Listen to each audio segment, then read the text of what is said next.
हर हर महादेव। शिव शंभो पार्वती पते, हर हर महादेव। बहुत समय पहले की बात है।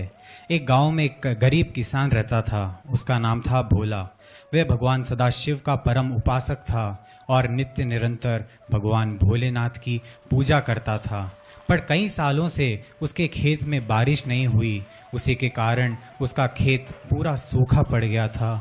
उसके घर में अनाज का एक दाना नहीं था। उसके पत्नी और उसके बच्चे अक्सर भूखे रहते थे, लेकिन वह नित्य निरंतर भगवान भोलेनाथ के मंदिर जाता, जल चढ़ाता और उनका पूजन करता और प्रार्थना करता कि हे महादेव, आप मेरी मदद कीजिए। मैं मेहनत तो बहुत करता हूँ पर मुझे उसका फल नहीं मिल रहा है और मौसम भी मेरा साथ नहीं दे रहा है मेरे नाथ।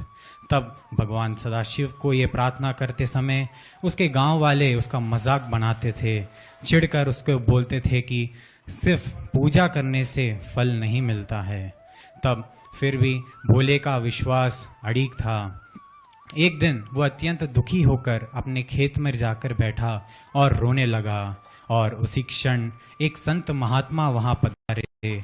उन्होंने उनसे कहा कि देखिए, अगर भगवान सदाशिव को मंदिर में पूजना अच्छी बात है, लेकिन तुम ये खेत को ही मंदिर मानकर इसमें ही भगवान भोलेनाथ का स्मरण करते हुए पूजा की भांति मेहनत करते हो तो भगवान अवश्य ही तुम पर प्रसन्न होंगे। फिर उसी क्षण से भोले को एक नई प्रेरणा मिली और वह नित्य निरंतर उस खेत को सींचने लगा और बेलपत्र चढ़ाकर भगवान सदाशिव को पुकार कर कहता कि हे भोलेनाथ, ये खेत आपका मंदिर है और मैं आपकी सेवा इसमें ही करूँगा। फिर क्या था, वह रोज बिना रुके खेत को जोतता, उसमें बीज बोता था और उसने सींचना शुरू कर दिया उसने। फिर समय बीतता गया और आकाश में घेर बादल आ गए और बारिश होने लगी।